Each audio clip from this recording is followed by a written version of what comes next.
अगर वो दोस्त आम का इस्तेमाल करेंगे, आम के जूस का इस्तेमाल करेंगे। बिस्मिल्लाहिर्रहमानिर्रहीम, अस्सलामु अलैकुम वरहमतुल्लाहि वबरकातुहू।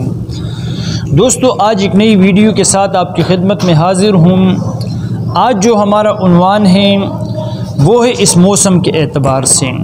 जो मौसम चल रहा है, आम का मौसम है, मैंने सोचा कि आम के उन्वान पर कोई वीडियो आपके सामने पेश की जाए। आम इस मौसम के एतबार से खाने के लिए तमाम उन अफराद के लिए जो कि ठंडे मिजाज के हामिल हैं, जिनके मिजाज में सर्दी पाई जाती है, रतूबत पाई जाती है, उन दोस्तों के लिए आम का इस्तेमाल इंतहाई मुफीद है। आम को मुख्तलिफ़ तरीक़ों से हम यूज़ कर सकते हैं। अगर हम इस आम को रोटी के साथ खाने में इस्तेमाल करें तब भी ये मुफीद है, खाने के बाद खाए तब भी मुफीद है, और अगर इसका जूस बनाए तो वो तो सोने पर सुहागा है। हम उसका जूस बनाएंगे जिस तरह के मार्केट में बाज़ारों में जूस मिलता है, वो भी मुफीद है। लेकिन सबसे ज़्यादा इस आम के जूस का और आम के इस्तेमाल का फ़ायदा सबसे ज़्यादा किस शख्स को होगा, ये आज की वीडियो में आपको बताना चाहूँगा।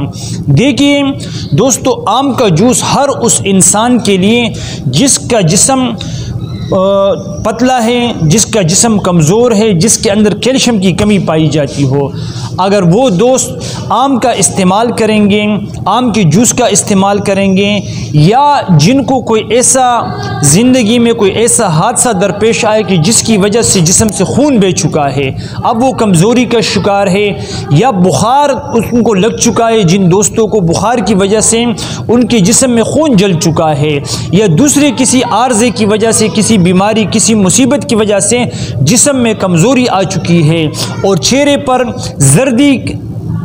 जर्दी के असरात ज़ाहिर हो चुके हैं, चेहरा पीला पड़ चुका है, ऐसे तमाम दोस्तों के लिए आम का जूस इस मौसम के एतबार से इंतहाई मुफीद है। लेकिन अगली एक बात ज़हन में रहें, मेरे तमाम वो नौजवान दोस्त जो कि एतलाम के मरीज़ हैं, जो गैर शादीशुदा एतलाम का मर्ज़ जिन्हें लग चुका है, वो आम के जूस से दूर रहे, आम के इस्तेमाल से दूर रहे। अगर आपकी शादी नहीं, आप गैर शादीशुदा है, जो मेरे नौजवान दोस्त हैं, तो उनके लिए आम का इस्तेमाल करना ऐसा है जैसे कि एतलाम को दावत देना है। तो इससे क्या होगा, जैसे ही आप आम का इस्तेमाल करेंगे तो लाजमी बात है, चूँकि ये गर्म चीज़ है, तो आपको एतलाम इससे रात को लाजमी पड़ेगा, नहीं तो दूसरे दिन आपको पड़ेगा। इसलिए वो दोस्त इस्तेमाल करें जिनके साथ ये मुसीबत नहीं, ये बीमारी एतलाम वाली नहीं, वो इसको इस्तेमाल करें, इससे फ़ायदा उठाएं इस मौसम के एतबार से।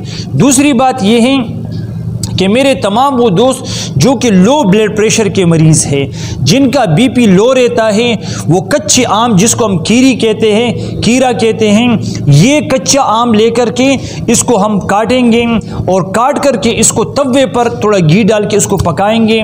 वो दोस्त जिनका बीपी लो रहता है, हर वक्त जिस्म में थकावट रहती है, सुस्ती रहती है, चक्कर आते हैं, वो दोस्त इसका इस्तेमाल करें खाने के साथ इंशाअल्लाह, या कच्चा खाकर इसको इस्तेमाल करें, इंशाअल्लाह इससे आपका मसला हल हो जाएगा। वीडियो अच्छी लगी तो इसको लाइक और शेयर करें। अपनी दुआओं में मुझे ज़रूर याद कीजिए। अस्सलामु अलैकुम वरहमतुल्लाहि वबरकातुहू।